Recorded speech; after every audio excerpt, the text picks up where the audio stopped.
Bluff City Media presents Tigers Live with Francis Carlota. Join Francis after every Memphis Tiger game as he breaks down each matchup, player of the game, and upcoming games. Now, let's get to the show.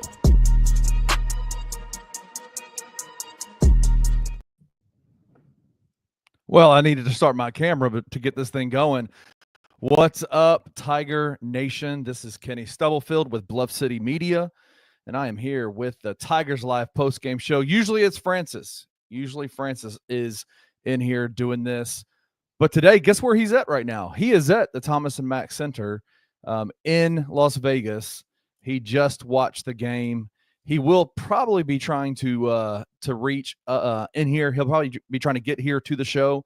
We'll probably try to get him from the arena. But, man, good win for the Tigers. They win 80-74 against the UNLV Rebels. Good effort. They played a good game. Wild first half. Lots going on there.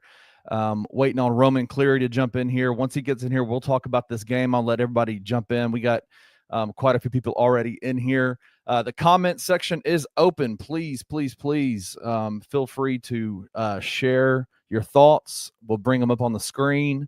And we'd love to answer any questions, have any kind of conversations with you. But yeah, once again, the Tigers win 80-74 behind a pretty resilient second half by the Tiger program, by the Tiger team. We have Roman here. Roman is going to join us right now. Let me get this thing set up. I haven't done this in a while, so let me get this set up. We got Roman here. He is here, and I'm bringing him in right now.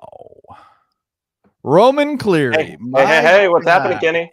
What's up, man? Well, I mean, solid win, right? Against, not the most talented UNLV team in the world, but still a scrappy team, a well-coached team, trailing for the majority of that game. Nice resilience for Memphis here to get back in it. Nice 7-0 run late in the second half to pull ahead. Ultimately, UNLV was never able to close the gap after that. PJ Haggerty closes out once again, as he's always done in his short time here as a Tiger. Nick Jourdain, 12 points on 5 of 5 shooting. Colby Rogers, a good showing too. So, overall solid win for Memphis here. Yeah, we don't have the final box score up just yet. I'm looking at some of the numbers, but yes, you were 100% right, man. The Tigers, had a pretty well-balanced box score today. They played the second half. I think the Tigers have become a team in all 4 of their games that they've played, whether the 2 exhibition games or 2 regular season games, have been behind in the first half and then come back in the second half. Before we get into that, because we can talk about the first half, second half Tiger stuff, but I just kind of walk us through some of the key points from this UNLV game that you saw that you thought were interesting for you.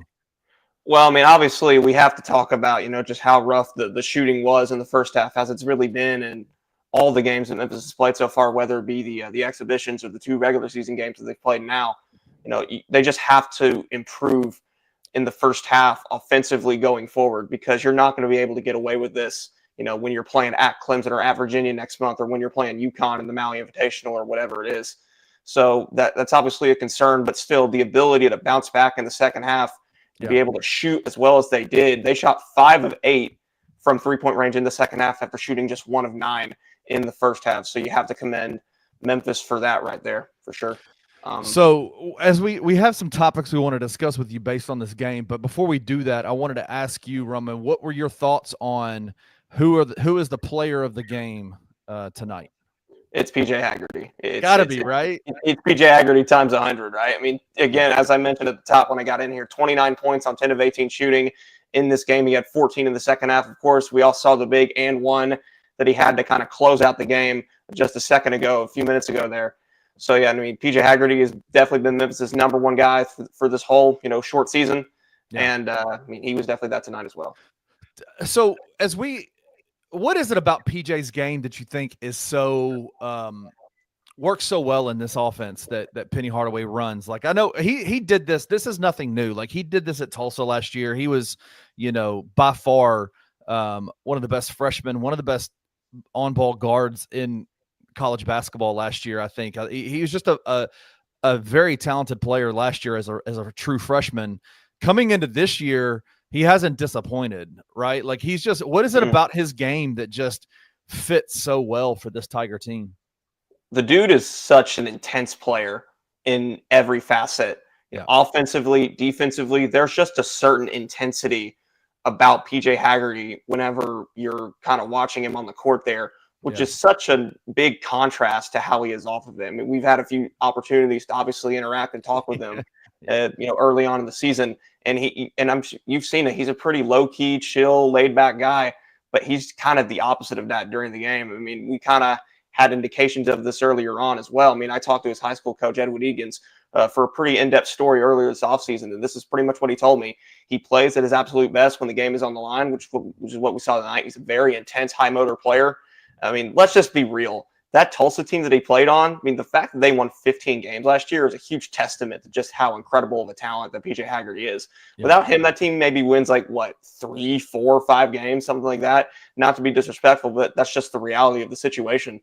So it's no surprise that now that he's on a team with significant talent around him, he's able to really pull his guys up and, get significant victories for Memphis on the road like the one they got tonight. Yes, I absolutely agree with everything you just said. Can I give you a secondary player of the game? As a former big man in college, I'm going to give you a secondary player of the game for me. A guy. Jourdain shot 5 for 5 from the field. Is that who you were going to say? That's not who I'm going to say, but Jourdain absolutely changed the game in the second half, right? Like, he had a couple of monster blocks. He contested a dunk on the fast break. Just, he's got that chase down block thing going really, really well. Like, he's very, very good at that. He 5 for 5, 1 for 1 from the 3-point line, had 12 points, 3 rebounds, 3 assists, 2 steals, 2 blocks, just filled the box score up. But that's not the guy. Okay, I'm going to go, instead of secondary player, I'll go secondary players. It's a position group for me. The Tiger bigs are doing things that I think. Mm-hmm. So just the front court as a whole? The front court as a whole, right? Like, Nick Jourdain's second half had a great second half. Dane Danger, let me just walk you through his box score real quick. 9 points, 11 rebounds, 4 assists, and 1 block. Like, that to me, it's not really necessarily the points and the rebound. Obviously, rebounding is huge for this Tiger team. Like, they are a Colby Rogers had 7 rebounds. Good gosh. Yeah, they're a good rebounding team. Dane had 11. Right. It's those 4 assists to me that I go, that to me right there. One of the things that I've noticed about Dane is that he is the consummate guy in a big body who is a playmaker. He wants to be a playmaker. He wants to be a lead guard. He wants to be a guy who passes the ball. Like, and at times it can kind of get him into trouble. Like, there were moments in this game where, he had the ball deep in post position and decided to pass out, to the 3-point line, or decided to, instead of taking it to the basket. But man, he made some pretty amazing passes from the post. And we were talking to Penny about this in the offseason, or I think maybe after the UNC game, where we were talking about Dane's playmaking ability and where and how that will open up the offense for the Tigers. Yeah, that was after the Student Madness, or the blue and gray showcase. That's right. Thank you. Yes. Yep. At the field house. Yeah. Or no, at the El Marone. Yeah. No, that to me is like his ability to pass out of the post, his ability to find cutters down the lane while he has the ball in the post is going to be a different look for this Tigers offense than I think we've seen in the past. He's never had a big like that outside of maybe DeAndre, right? Like, DeAndre could do that, but I don't think even to this level of what Dane can do.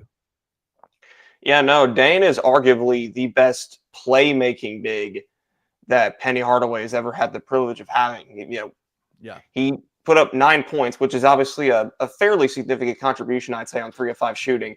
But the big numbers that really stand out to me are, again, the 11 rebounds, including 2 offensive boards, and the 4 assists while playing that 5 spot right there. So, yeah, really nice stuff from Danger tonight for sure. Absolutely. Obviously, Musa Cisse had a fantastic first game against who did they play? Missouri. Against Missouri. Sorry, it's been a busy couple of days. Against Missouri. He had a not a great game tonight. Didn't play that many minutes. He had 4 personal fouls, just that kind of stuff. But Nick Jourdain and Dane Danger, I think, really put the Tiger front court on their shoulders and said, we're gonna make this happen. And they both had a pretty important impact on this game. They both played pretty well. Yeah, no, a really nice performance from the front court overall. I just love the defensive prowess and the toughness that we've really seen from them so far. I mean, they're not the most perennial scorers, but they all have a job to do, and they all do it extremely well.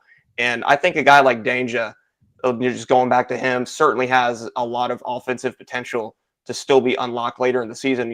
We're seeing, his ability to handle the ball and create opportunities for himself in the low post. It's just going to come down to him, being able to finish those looks later on in the year, which he hasn't really been able to do so far.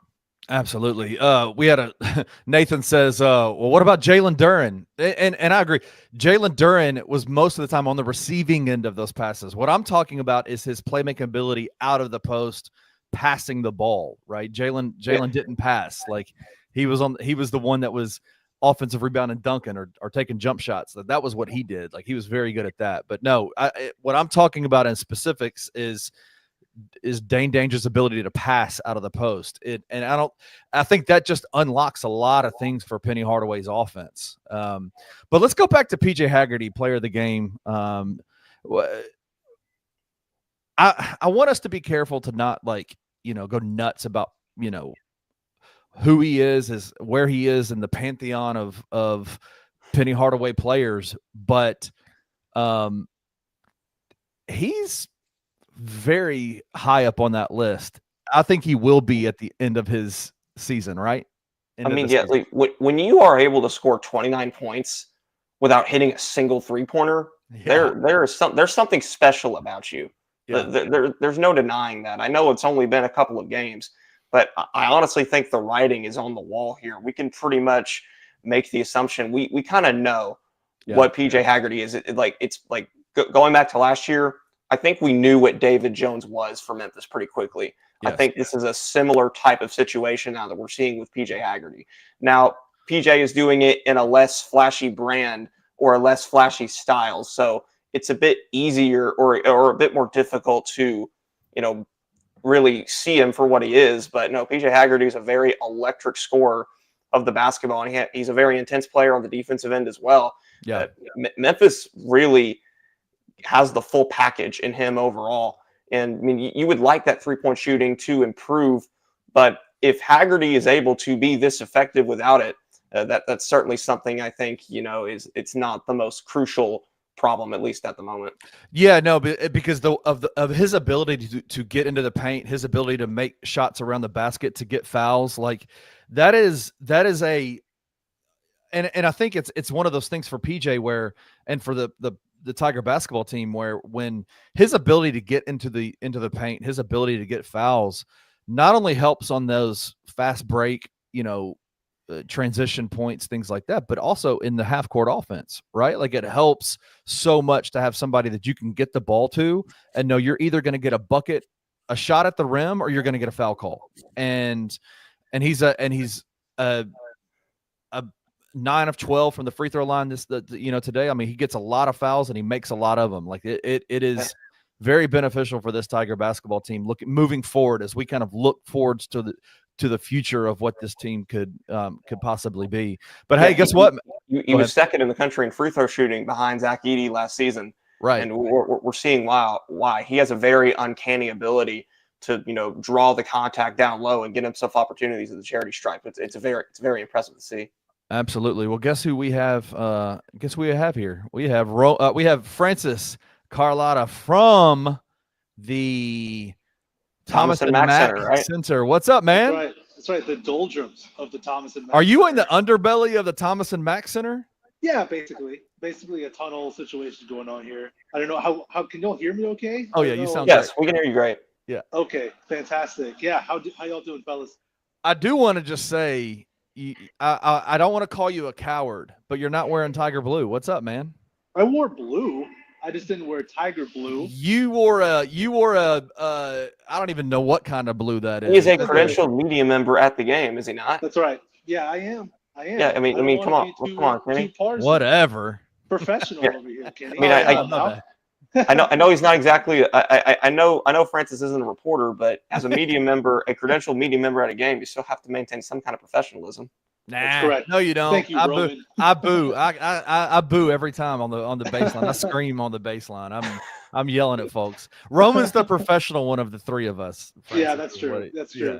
Roman's professional. I should have painted my face and sat next to Jason Park with a full paint. You should have. They would have had a great time. That would have been awesome. So you were there, man. Like, what was it like? Yeah. Did it look as empty in the arena as it looked on TV? Was it? No, I actually think the arena filled up pretty good. I don't know how it looked on TV, obviously, but the crowd would get into it on certain points. They were making some good noise. I thought it was a pretty decent atmosphere for a Saturday afternoon game in Las Vegas. So I think it was too bad. I don't know how it came across on TV, but in person, it wasn't that bad. Yeah. Well, give us your thoughts from inside the arena, man. What were some of your takeaways from the game? The big one for me was how long it took for Kenny to start pressing, actually start pressing UNLV full throttle. Foot on their neck, no holds bar. We're just going to press you and speed you up and play you at a pace that we want to play at. And it took a while. I think we didn't clock them pressing until about the 7-minute mark. That's when things really changed for the Tigers, when they started pressing, speeding UNLV up, getting easy baskets. Then also, it's just they're a second half team, guys. At this rate, at least, they're just a totally different team in the second half. They hit threes.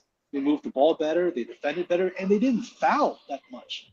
They didn't get into the bonus until about 6 or so minutes left. I don't have it fully memorized off the top of my head, but it was the total polar opposite in terms of fouling compared to the first half, too.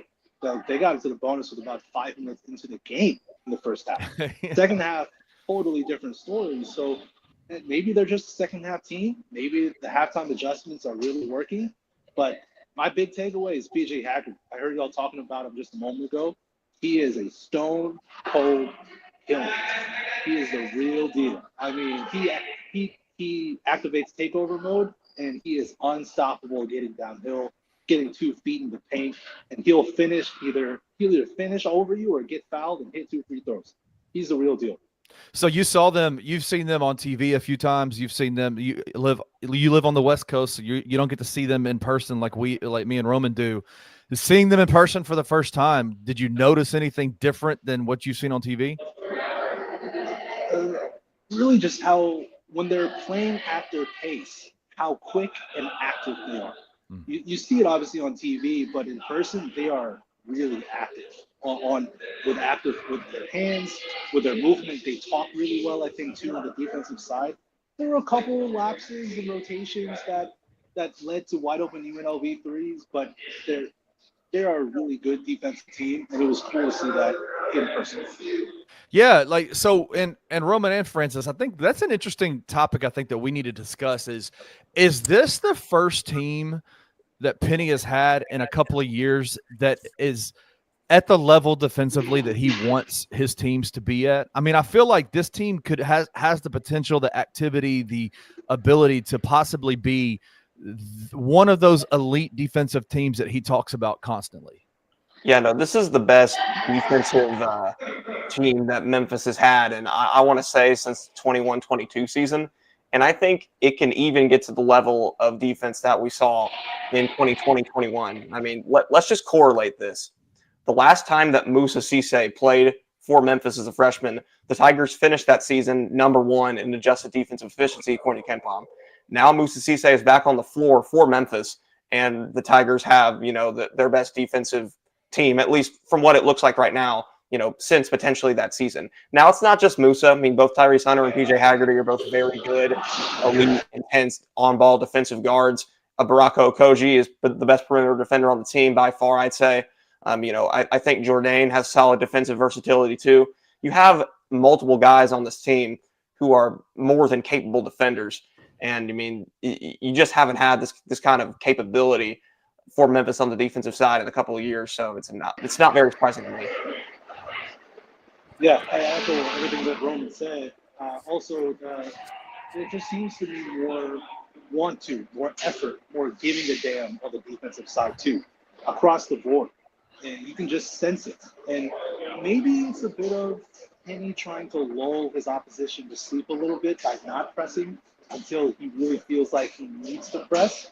It's also not completely sustainable to ask a team of college kids to press for an entire game. So I think maybe Penny's also trying to pick his spots, when to press, when to force the issue, and when he's called for the press, it's worked exactly how he's asked, exactly how he's wanted to. Well, let me walk y'all through this. They just updated the box score, and let me walk y'all through this. And I think I absolutely love this. Are you guys ready? All right. Yeah. I'm going to break down some minutes for you, okay? We got Nick Jourdain, 25 minutes. Dane Danger, 32 minutes. PJ Haggerty, 36 minutes. Tyrese Hunter, 35 minutes. Colby Rogers, 36 minutes. Musa Cisse, 11 minutes. Baraka Okogie, 8 minutes. Jared Harris, 5 minutes. PJ Carter, 12 minutes. Yeah. Each starter played at least 25 minutes. No one that came off the bench played more than 12. That's perfect, right? That's certainly ideal for Memphis. Very ideal. Is that not what we have talked about for so many years, is not having not playing 12, 13, 14 players, but also letting your best players play? And I think some of it is by necessity. This team is not a deep team compared to other teams in the past, but this is a team that I think its top 5, top 6, top 7 players are talented enough to compete on any level, I think. And Penny is almost not forced to, but he played 9 players, and one of them was Jared Harris, the true freshman, with only 5 minutes. And Baraka Okogie, who Roman said is and I agree with him, is the best perimeter defender on this team, only played 8 minutes. I mean, Penny is absolutely I just say this. I think it feels like to me Penny is in midseason form in terms of like the trajectory of his teams in terms of like where they have gone in the past, what the offense looks like, what the minute distribution is like. It feels like he's already in January and it's November 9th. Am I wrong on that? Yeah, no. I mean, going back to Okogie, I think you would like him to play more than 8 minutes in an ideal world just because of his ability on the defensive side, but the offense unfortunately just isn't there right now. So considering that, you definitely like where the minute distribution is overall. I mean, we whether it's by necessity or whether it's by choice, it really doesn't matter. The fact is that this is how Memphis is choosing to kind of distribute its lineup and its minutes, and it's definitely working to its benefit right now. I also want to give love to the offense too. Obviously, defensively, they're looking to be a hopefully elite defensive team in the country. I want to give some love to the offense. Yeah, first half, there were a lot of issues. They were cold from 3. They didn't look to be a cohesive unit as they've had struggles in the first half of their offense. The second half, the offense looked much cleaner. They were hitting shots. PJ was getting to his spots. Colby Rogers got to his spots in the mid-range as well. And they ran some good set plays out of timeouts that led to a Nick Jourdain alley-oop or a Dane Danger slam, or they would have an out of bounds play ready to go, and that led to a Danger layup. Like, to your point, Kenny, about Penny being in mid-season coaching form, I think you're slowly starting to see it on the offensive side. We just hope that it's a full game thing, not just a second half type thing. But there are signs on the offensive side of the ball that they're starting to really develop and come together and find their groove. I was really impressed with how their offense and their ball movement was against the zone as well. I don't want to get too excited and say that Memphis is now all of a sudden good against the zone, but UNLV didn't play a lot of zone against them. And when they did, Memphis swung the ball, found an open man, and got a good look. So UNLV just stopped doing it. So, I don't want to jinx anything, but there's signs that Penny has learned from the mistakes on offense from last season. There are signs. I'm personally not going to knock the defensive issues, if you want to call them, from the first half, because at the end of the day, if you're not hitting shots, it's so much harder to play defense. It just is. You're not able to, get your sets on the defensive end. You're not able to, prepare for the fast break nearly as well. When you can't score and you can't make shots offensively, it's so much harder to defend. So, I mean, playing efficient offense is a big part of playing efficient defense as well. It's definitely a double-sided game that basketball is. So I'm not really going to knock the defense for any issues that they're having if they can't get anything done offensively. Well, and Francis brought up the zone offense and that it looks different. And even against Missouri, if you go back and watch the game film from there, when they went to zone, a lot of times in past years with Penny, you would see them attacking on the screen, like pick and rolls, ball screens, things like that, getting to the lane against man-to-man. But when it would go zone, you would just see a lot of passing around the perimeter, maybe some flashes from the low post to the high post, a little bit of that, whatever. Right now, what you're seeing with the guards in the last two games is you're seeing them attack the zone off the zone defense. They're relentless. I mean, Tyrese Hunter, PJ Haggerty, they are relentless driving guards, and they're not going to let a zone defense change that. They're still going to go to what works. And if you attack a zone, more often than not, the zone is going to fade. That is what we see, especially when you have guys like Haggerty and Hunter who can drive to the rim as aggressively, as intensively as they do. You do a zone sometimes because as a coach, sometimes you move to a zone to give your guys a little bit of a rest, right? Like to say, okay, hey, just take a breath for a second instead of having to chase dudes around the entire possession. Memphis did that for one possession in the second half and got burned for a three. And I said in the Discord, I was like, you won't see that again because there's just as a level of communication that has to happen on a zone defense. And when I hated that possession. Sorry, I was so upset. I was so confused and upset when it happened. Yeah, it was a big possession, right? They hit a three, and it was like, God. But that is one of the differences. I think what Francis and Roman, both of you guys are talking about is that what you see with PJ and what you see with Tyrese is whoever has the ball in their hands, they are absolutely going to attack. And then you've got Colby. Like, listen, man, I know Colby is missing some shots right now, but Colby will be fine. Dude, like how many of those 3-pointers hit the rim 3 times on? Yeah, like that's the thing. It's not just Colby; it was PJ Carter too. Going back to the first half, I could count like 3 or 4 3-pointers that they took in that first half that just clanked in and out of the rim or was right off the rim or whatever. Like they were accurate shots and they were good looks, but they just didn't fall. So I don't think it's a huge shock that they just simply started falling in the second half. I don't think they're going to be this bad of a 3-point shooting in February. I just don't. No, because again, their offense will continue to develop as they play more together, as they play more competition. That's why I say I'm not sitting here saying that this team is a fantastic offensive team right now. If you take like past cases of this team and where they were in November at the beginning of the season, that's what I'm comparing it to. I'm not comparing it to what they can be in a couple of months. I'm talking about where they are right now compared to where they've been in past seasons. Their offense, they're getting good shots. They are getting shots that all they have to do is just fall. And they're going to fall. They will fall in February when they're not falling in November. Like that.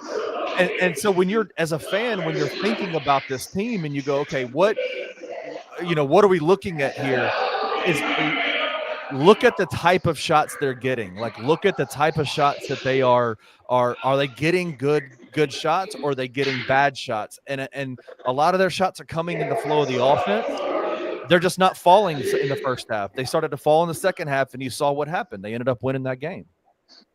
Yeah, no, definitely. I'm with you on this. Memphis isn't the best offensive team in the world. I would still say that its strong suit is the defense right now. 100%. But it still has plenty of offensive talent.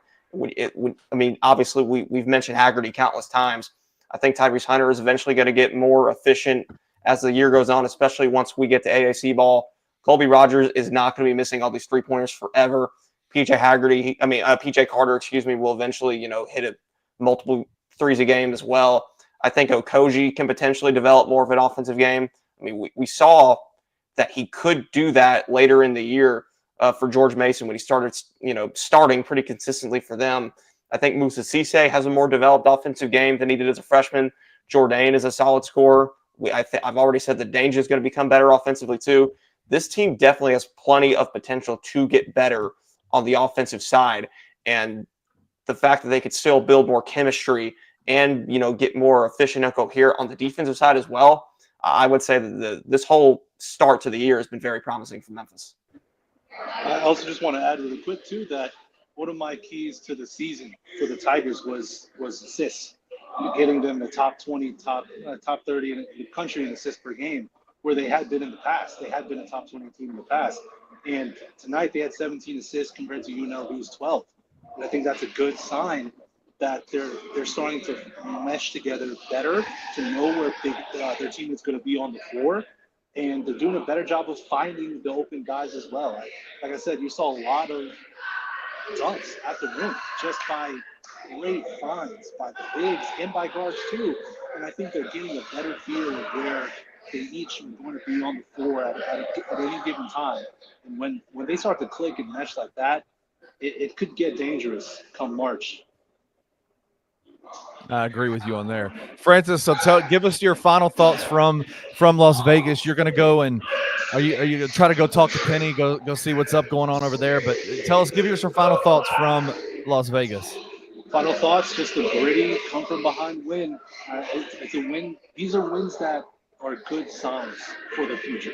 Obviously, no one wants to see the team struggle in the first half in the way that they have with the past two games.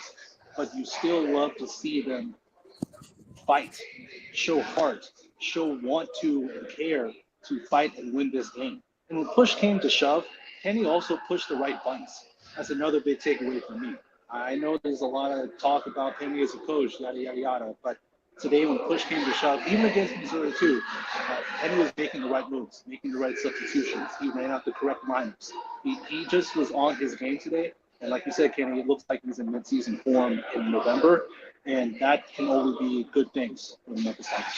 Yeah, I would agree with you, man. Penny is he's coaching his ass off, man. He's these last two games he's been coaching his ass off. But hey, Francis, enjoy your time while you're there, man. Go hang out with the team for a little bit. Go get some words from Penny, and we'll see you back here next time. All right. All right, fellas. Much love. Good to see you, man. Oh, man. Listen, we're going to take a quick break, and then we're going to come back, and I have a few more topics I want to discuss with you, Roman. Also, comment sections are open. We've got a bunch of comments, a bunch of people talking. Our good friend of the show, Wayne Kelly, says, having never really watched these players before they were Tigers, I'm reserving opinion on them from a basketball IQ perspective. Team chemistry will need to improve, and I 100% agree with that. And that, guess what, man? Like, that takes time, right? Like, that takes time when these guys have played for so many years in different systems and different programs. They're here now. They're playing together. Of course, yeah, team chemistry will need to improve.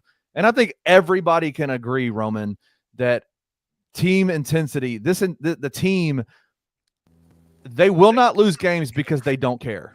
They do not lose games because they're not going to fight. They're going to fight into the very end. Yeah, no, this team. We lost your mic, Roman.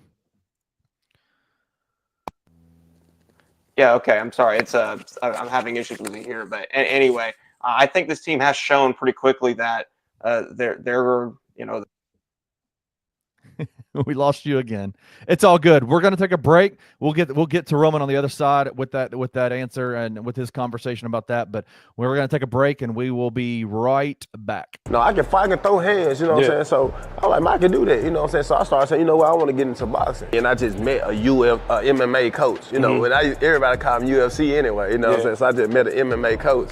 And like basically, like Brian Hall, bro, it's like once I started training, I found out how much I didn't know, bro. Mm-hmm. I'm always a person, I believe in the truth. It's like, what's the truth? Like, I believe, if you say you the truth, man, you know what I'm saying? What's the truth? And the truth was I couldn't fight at all. Zero. Like zero, bro. Like at all. I say the first, 2 years with me just like learn, like processing how hard, like how real it was and like how like, you know what I'm saying, nothing, like you being angry, you feeling like everything you went through in the hood really mattered. Like you seeing people die, none of that mattered when I was grappling against this white kid that never knew nothing about the hood. He was choking me out. So I started saying, like Trevor had your ass bro, like. Tune in to The Anthony Sane Show, Wednesdays and Fridays at 12 p.m. weekly on the Bluff City Media YouTube channel.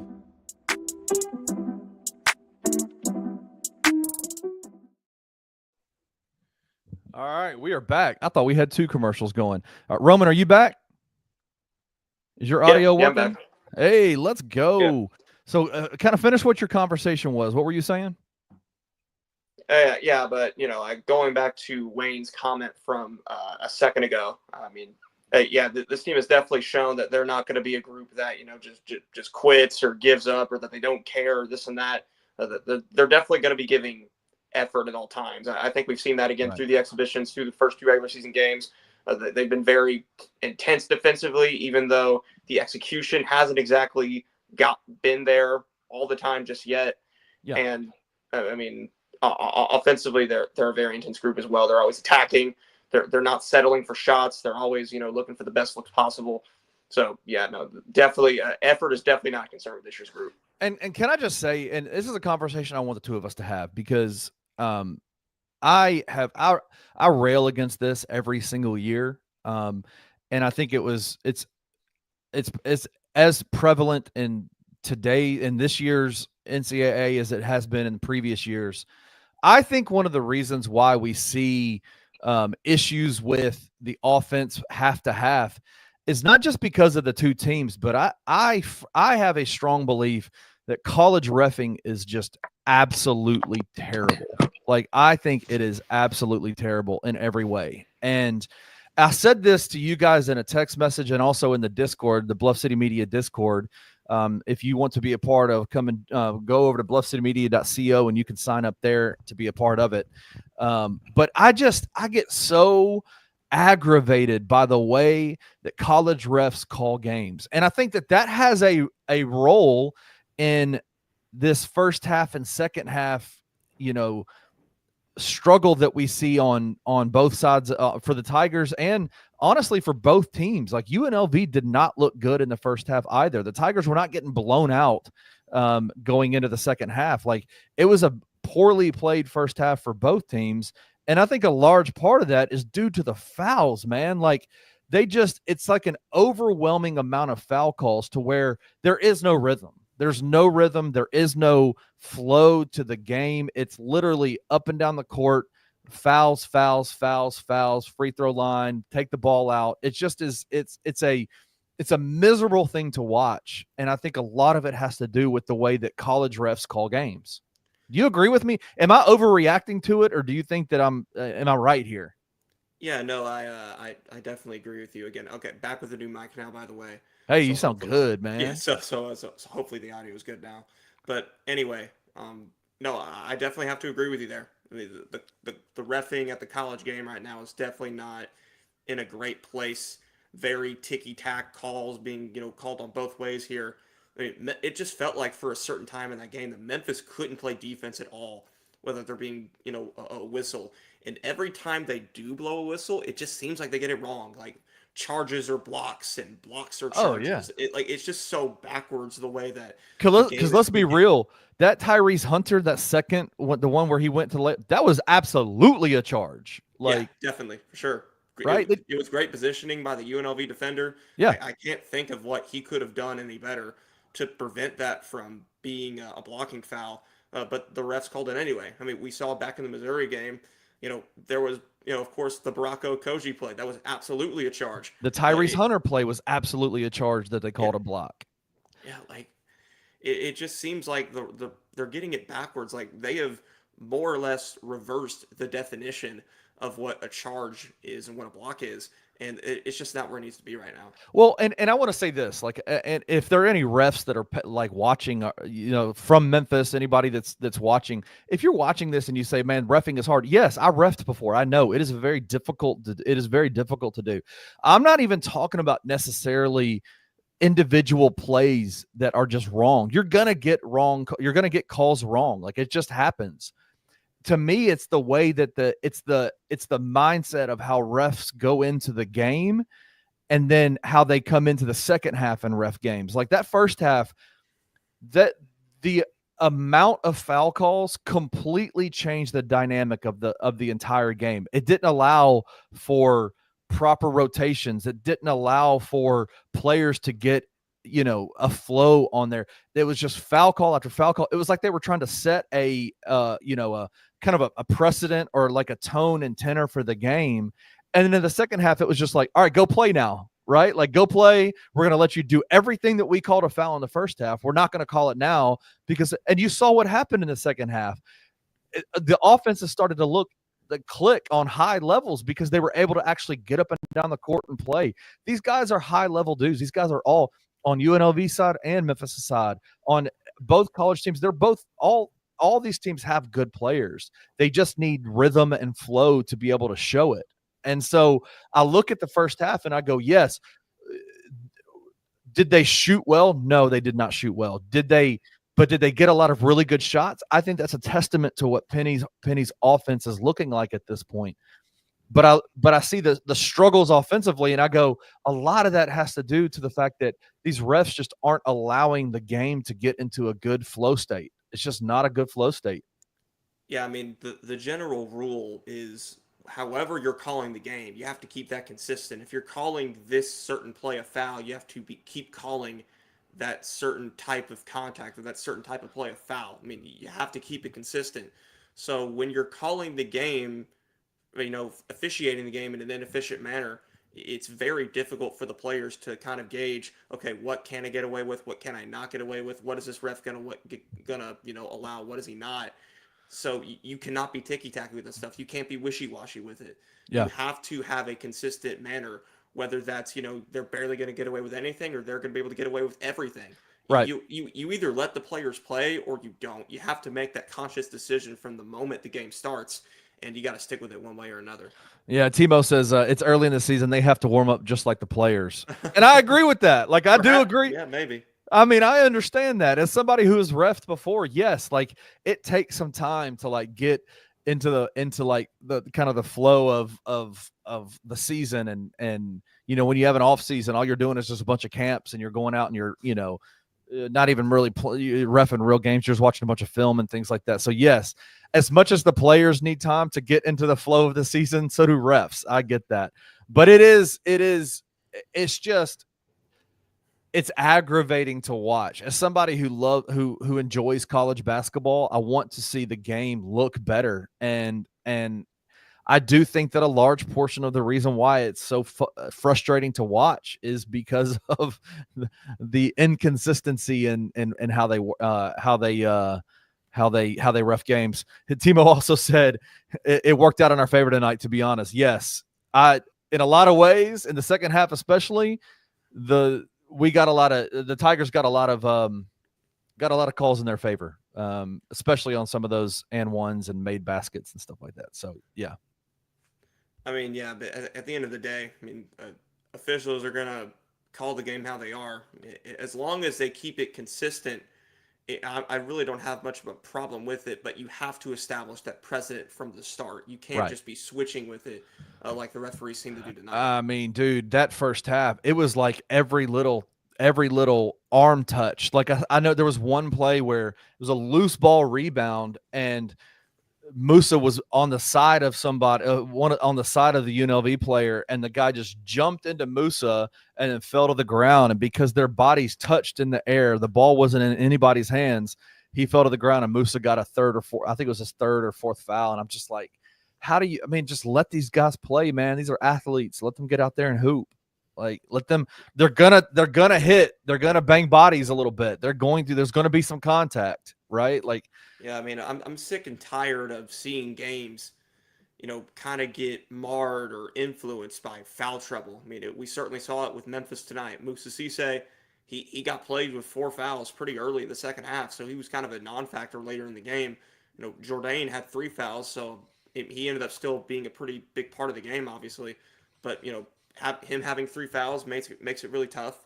I believe Danger and Okoji, it was Rogers and Okoji. They both fouled out in the Missouri game. I mean, foul trouble is becoming more and more prevalent in these games as the years go on. And honestly, I really think it should be trending the other way. Absolutely. I want to ask you this, and then this is going to be an unfair way to ask you this, but I'm going to do it anyway. So I apologize if this puts you in an unfair position. Are you more concerned right now, 2 games in, with Colby Rogers shooting or Tyrese Hunter's turnovers? I mean, Tyrese Hunter's turnovers, definitely, because Rogers, his shots are going to fall, simply. I mean, he has too good of a track record. He was an elite three-point shooter at Siena. He was an elite three-point shooter at Cal Poly. And he was obviously an elite three-point shooter for Wichita State last year. I have no real worries about where Rogers is shooting threes right now. And if you look at his actual percentage right now, it's really not that bad. It's like 37%. No. So, I mean, Rogers is going to be fine. And even for Tyrese Hunter and the turnovers have always been kind of a part of Tyrese's game. If you really look back at what he's done throughout his college career, I mean, he's a very electric player and a very exciting player. But one of the consequences of that brand, that exciting brand of ball, is that you're taking more chances and you're subsequently going to turn the ball over more often. I think it's a big reason why they ended up moving Tyrese off the ball at Texas in favor of Max Abmas. And I think we could be seeing a similar thing here at Memphis with PJ Haggerty. And it's really not, to detract or bring down Tyrese Hunter. He has the size of a one guard. He has the size of a point guard, but in terms of his talent and his abilities and his skill set, he may be more tailored towards a 2 guard. 100%. Yeah, no, I agree with you. I think that what we've seen with him is absolutely what you're talking about. When he's the one pushing the ball up the floor, when he's the one that's kind of running the offense, there is a level of carelessness with the ball. But when he's at his most effective is when he's off ball and the Tigers are letting PJ, initiate the offense, whether it's to the basket with a pass out to the 3-point line to Tyrese. Like you saw him in the second half, he hit 2 or 3 3-pointers that were just, coming from assists from PJ or from one of the other guards. And it looked, he looks much more comfortable. There's almost a level of frenetic pace in him when he's in charge of the ball that is kind of concerning to me. But I would also say that intensity, that frenetic ability also makes him a pretty big pest on defense. It's what makes him who he is as a player. So ultimately you don't want it to go away if you're Memphis. Right. You want that intensity to remain, and you pretty much just have to accept the pros and cons with that. 100%. 100%. I wanted to ask you this. I had a question for you. Yes, Timo says, he said, question for y'all. He says, we've talked pretty rosy about this team, but what are the real concerns with it? He says for him, it's depth, or for whoever it is. I don't know. Timo could be a guy, could be a girl. For me, it's depth at the bigs and free throw shooting. We've done well so far, but historic stats. What do you think? Are you concerned about big depth at the bigs and free throw shooting? I mean, yeah, I would definitely say that the depth in the front court it's not ideal right now. I mean, when you basically, have to, get rid of Tyreek Smith for various reasons, one of the consequences of that is leaving yourself susceptible to having, less bodies in the front court. Now, Penny has repeatedly talked a couple of times about potentially adding someone at the December deadline. Right. And if Memphis does choose to take that course of action, I think it'd be very wise to use that scholarship on another guy in the front court, because at the end of the day, I mean, Memphis, they're getting by right now. I think they'll get by for most of this non-conference schedule, and they'll definitely get by with it in the AAC. But, when and if you get to the NCAA tournament, you may need an extra big there. Something may happen. Guys may get into foul trouble, that kind of thing. So, it's definitely a concern, not only now, but moving forward. And with the free throw shooting, I mean, it's either going to improve or it's not. There's really nothing you can do about it. You just got to hope that it gets better. I know that Haggerty's a very good free throw shooter overall. Danger, I think, was better today than he's been in other games. Oh, yeah. I think Cisse's a better free throw shooter than he was in his freshman year. I think this team will overall be fine from the charity stripe. What is a good number, in your opinion? Like, if you had to say this is the number as a team free throws, the percentage-wise, I want them to hit. What is your that would be passable, that would be good for a college program? I mean, I would say anywhere from 70 to 90% is probably good. Yeah, Tigers were 16 to 22 for 72.7% today. I think they hit their free throws. What does Shaq say back in the day? He said, He goes, I made all the free throws I needed to when it mattered the most, right? Like, like they made their free throws. I didn't notice today, and I didn't notice in the Missouri game either, that free throws cost them, right? Like, it wasn't like, oh my God, they just lost this game. I guess they're 2-0, so I guess not a whole lot to complain about. But I mean, I think anytime, you definitely want your Tiger programs or your Tiger teams to be upwards of that, and I think historically they haven't been. 75% is good. 75% is good. And honestly, I think the free throw shooting has gotten better in the Penny Hardaway era compared to what we saw with Tubby Smith and Josh Pastner and even John Calipari. I mean, the Calipari teams were terrible from the charity stripe. They were notoriously bad. Well, they lost the national championship because of it. Yeah, that promo that I had in the Final Four 2008. They had this promo, like, kind of hyping up the team before the game or before the Final Four game, and they were legitimately like, we don't care about free throw shooting, it don't matter. This and that. So that irony definitely strikes the pot there.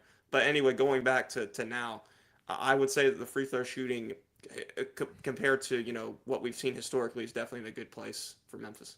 Absolutely. All right, to close this episode out, let's look ahead a little bit. What do we have coming up for the Tigers? They have Ohio on the 15th, back in Memphis, and they head out to the West Coast again to play San Francisco. And then it's the Maui Invitational. It's the Maui. Yeah. What are you looking for, man? You think the Tigers are going to be 4-0 when they head out to Maui? Yeah, I definitely think that's the likely scenario at this point. I mean, Ohio is definitely going to end up being the least talented team they've played so far. That should be a relatively easy win. And then San Francisco on a neutral court, probably not going to be a very high attendance there at the Chase Center. So in a pretty low-key environment, with Memphis obviously having more talent than San Francisco, that should be another win right there. And then you should be heading into UConn at 4-0. All right, so they're heading to Maui, hopefully 4-0. For them to go and play against the two-time defending national champion UConn Huskies,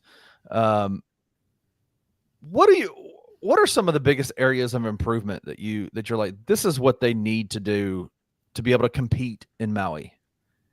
You can't get off to bad starts in the first half offensively. You have to be able to, generate at least similar to the type of offense that you've been able to generate in the second half thus far. Right. Because you can get away with these bad starts against Missouri, and you can get away with it against UNLV. You can get away with it against teams like Ohio and San Francisco.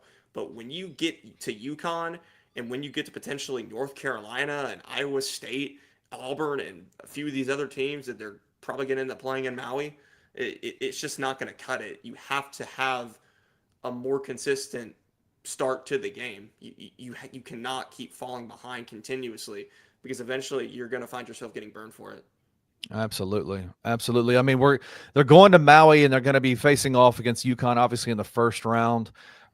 Then the other teams that are there's North Carolina, Auburn, Michigan State, Iowa State, Colorado, and Dayton are there. Yeah.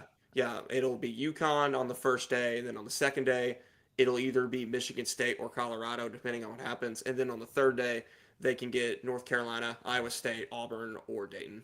Yeah, man. So I think if I would say that in the 4 games that we've seen the Tigers play, 2 exhibition, 2 regular season, the biggest concern that I have is those first half starts. It's just getting off to a good first half, start. And I think that during the first 10 minutes of the game, I was like, okay, they're doing well. Like they're doing better in the first half than they have in the previous 3 games. Obviously they went down. Obviously they, struggled a bit at the end of the back half of that first half. But again, going up against a team like UConn, going up against a Iowa State, going up against a North Carolina or a Michigan State, they're gonna have to play complete games to be able to compete in Maui. Yeah, I mean, I don't think they'll really have an issue competing with these teams. We saw it in the two exhibitions. North Carolina, Alabama, two of the top 10 teams in the country. Yeah, I know they were both dealing with injuries, but at the end of the day, so there's still two really good programs that are going to be contending for national titles this year. So I don't really think competing will be the issue with Memphis in Maui. It's going to be, can they generate good enough starts and be consistent enough to actually have a chance at winning these games? Absolutely. Absolutely. I mean, I think Memphis will go 4-0 over there. I don't think we're used to having Memphis be a part of all the drama, right? Like we're used to Memphis being, known for, all the drama that happens. I don't think we've ever heard of a Memphis team fighting on an airplane and making it have to turn back around. Do you think Auburn's going to even make it to Maui? Like, or are they going to fight all of each other on the flight to Hawaii? Like, what's the deal? I imagine they'll make the flight. I mean, if you end up fighting on a plane to Maui, you're going to end up falling into the Pacific Ocean. And so, I mean, I don't. Ain't nobody trying to do that. Yeah, I don't think anyone wants that at the end of the day. So. What a wild story, man. What'd you think when you heard that? Have you heard the audio from the black box audio? It's hilarious. No, it got deleted off Twitter before I could listen to it. But no, that's a very wild situation. We've had a couple of wild situations in the past couple of days with that, and then of course the whole Todd Golden story. And I just want to give a huge shout out to the Florida student newspaper, The Alligator. For breaking that story. That is just fantastic reporting right there. As someone who's in the business, I just have to, give my, wholehearted appreciation and just congratulations for getting that story. That's just important journalistic work right there. So I have to give, I have to really commend the Alligator for getting that story. Absolutely, man. It was a well-written story. If you've read it, you need to go check it out. If you haven't read it, you need to go check it out. It's well-written. Student journalist rule, right, Roman? Yeah, I mean, I don't really consider myself a student journalist like that. Any quote unquote student journalist in our position probably doesn't really think of themselves as that. But yeah, but by definition, most people would probably call me a student journalist. So well, you're a student and you're in journalism. So yeah, I mean, we'll combine them. If you want to put me in a group that quote unquote rules the world, I would. I'm gonna take that for sure. Yeah. Our friend over here, Zoomer Cage, says, I think Penny's teams play to the level of competition too much. I hope so. I hope they do in the non-conference. I hope they get past it in the AAC because I think this team is far and above better than anybody in the AAC. I mean, I think dude, UAB lost to Vermont, man. They lost to Vermont. That's supposed to be Memphis's main competition right there. UAB lost to Vermont in the first game. Lost to Vermont. Oh, I didn't see that. Oh my gosh. Didn't Auburn lose to who did Auburn didn't Auburn beat Vermont? Didn't they just beat the brakes off them? I haven't seen that. But anyway. But UAB lost to Vermont, and UAB is supposed to be your main competition. Wow. Memphis is they started the preseason at 32nd on bartswarwick.com, and the next best team was UAB at 82. Yeah. So I mean, I understand why the coaches didn't pick Memphis to win the league, but I mean, come on, dude. It's like, what are we doing here? Let me ask you this. Memphis is clearly head and shoulders better than everyone in that league in terms of the talent and based off, I think, what we've seen in the first two games. The Tigers really have no business losing the league. And, yeah, you would definitely, hope if you're a Memphis fan that they're definitely getting through those AAC games a lot easier than they did last year or in previous years. Yeah, and I'll just say this: our friend of the show, Dalton Jones, asked, "Do you think this? You guys think this is a deep tournament team?" I refuse to answer that question because I'll say this, and the reason why, Roman, it's too early. Number one, it's too early. Number two, that's not even on the radar of goals for. I don't think it should be for Penny or for his team, or, well, maybe for Penny and his team it can be, but for Memphis fans, I would say we need to reset our expectations for this year. Let's win the AAC outright. Like, that's what I want to see. I want to see them win the AAC outright, going into Fort Worth in March, not even having to worry about, getting into the tournament. That is like, we need to take this thing, not change our expectations from like, we want this team to be an NCAA tournament team, a deep NCAA tournament run team, but just let's take the necessary steps to get there. And one of those major steps is win the AAC conference, go into Fort Worth, not having to worry about whether or not you make the NCAA tournament. That's what I want. Yeah, I mean, I will say this. I think Memphis having the backcourt it definitely could have the make of a team that can win some games in the NCAA tournament. 100%. Ultimately, guards win. And guards win Memphis, all. As important as a quarterback is to a college football program, a high-level point guard is unbelievably important to college basketball teams, and they got two of them. Yeah, so I will say that Memphis definitely has the guard play that I don't think it's had before to potentially make that kind of run. And it has the complementary players in the front court that I think can support that as well. So I think Memphis definitely has some pieces that are capable of helping it make a deeper tournament run. But like Kenny said, I think the main goals that fans should be aiming for this year is you have to win the American outright, regular season championship in the American, because you've never won that before. And I think a goal, got to get to the NCAA tournament. And as long as you win a game, get to the NCAA tournament, win a game, I think you're definitely in good shape moving forward. A friend of the program, Healing and Self-Love, who is all over all of our comments on YouTube, on Twitter, and all that kind of stuff. Thank you so much for paying attention to what we do over here at Bluff City Media. But Penny is the first coach to say he wants to bring a title to Memphis. I don't know if he's the first coach, but he's the first coach in his introductory press conference to say we want all the smoke and we're ready to do this. I think that if you listen to Penny talk, you've heard him this year specifically, and Roman Roman and I haven't talked about this. I don't know if he agrees with me or not. We have seen a different Penny this offseason, and we've said that a few times, I think. But in terms of, there seems to be a level of comfortability and confidence in kind of where he's at with his program, where he's at in his journey as a college coach. I think that and I think we're seeing it on the court this year with what he's doing coaching wise, right? Like what he's doing in terms of like the decisions he's making on the court. And he's kind of walked that back, right? Like he for real thought, and he said, this is what, when he said, I want all the smoke, or we want all the smoke, we don't run from the smoke or whatever.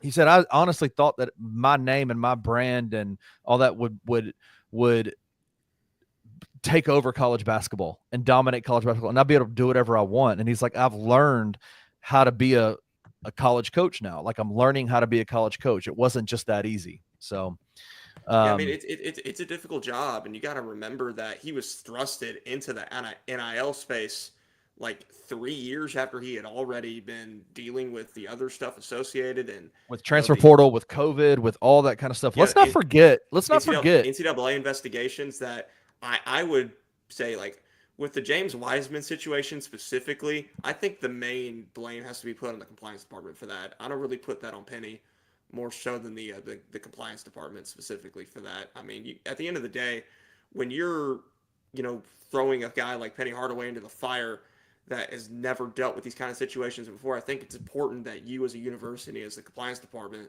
and athletic department as a whole, you have to be there for him, and you have to make sure that he's going in the right directions and taking the right steps. And clearly that accountability and, and those proper actions weren't taken. So, I mean, I know it's easy to blame Penny because, he's the head coach and, and he's the face of the program and what have you. But I think there's a lot more, there was a lot more factors at play than just Penny himself in terms of what we saw in what we're seeing right now in terms of the drama, the dysfunction and things like that. But I think the improved attitude and, the things that Penny has learned since then, I think can actually be a positive sign for Memphis on that front moving forward. All right. Roman, you got anything else you want to talk about? I think we are pretty well talked out about this Memphis versus UNLV game. Obviously, Tigers went on the road for their first true road matchup against the UNLV Rebels.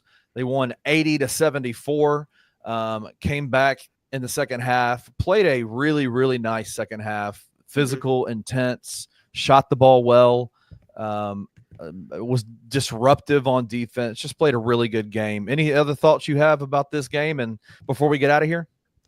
Yeah. No, 50-40 for Memphis in the second half. That's the second straight game that they've outscored their opponent by at least 10 points in the second half. They beat Missouri 51-33 in the second half on Monday, and they dominated the second half of tonight as well. So, yeah, Memphis definitely a second half team so far. And if you're a Memphis fan, you got to hope that some of that success can eventually translate into the first half of games as well. Absolutely. Tigers are 2-0, heading back to Memphis to play Friday night against who are they playing again? Ohio, thank you. I almost said Ohio State, but I was like, I don't think that's right. Playing against Ohio, coming back 2-0 on the season. Did you have something? Yeah, the Bobcats, the Ohio Bobcats from the MAC. Let's go. So you got next, yeah. All right, Roman. Hey, that's where Mark Sears used to play. Oh, did Mark Sears used to play there? Dude, how good is he? Anyway, I can talk about him all the time. I love that dude's game. Roman, where can people find you at, man? Where can they read your stuff? Where can they find you on X? What can they give them some information about you? Yeah, so you guys can find me at Roa Clear, ROA Clear on X and Twitter. My social media handle is the same on other platforms as well. And you can read my stuff about the Tigers. I'm of course the Tiger basketball beat reporter, the beat writer for Bluff City Media. I have my stories. You can find those on bluffcitymedia.co. I'm producing digital content for the Bluff City Media, social media channels as well. You can obviously find me here Postgame on Tigers Live. You can find me in a myriad of places. So, yeah. All right. Well, hey, good job, Roman. We love reading your stuff. Love hearing you talk about the Tigers. You're doing awesome this year. Already 2 games in, you're in midseason form already. So good job. I tried, man. But I had exhibitions to warm up. Yeah, I had my exhibitions. And as I would say, it's probably easier to get into midseason form as a reporter than it is a player. So, well, I will say this: you are a full game reporter, not a first half, second half reporter. You are on your game at all times. You can attack zones and attack man-to-man defenses the entire game. So, good job! You're doing awesome. Everybody, follow Roman. Y'all check out Bluff City Media's YouTube page. Check out our Twitter. Bluff City _media. Check out our YouTube channel, Bluff City Media on YouTube. We got shows, we've got clips, we've got post-game shows for the Grizzlies, Tigers Live for post-game shows for the Tigers. We've got just a bunch of awesome content that comes out each week. Hit subscribe, comment, like, share, all that good stuff. And just join us over there, man. We have a good time. And anyway, we will see you starting tomorrow. We'll see you next week.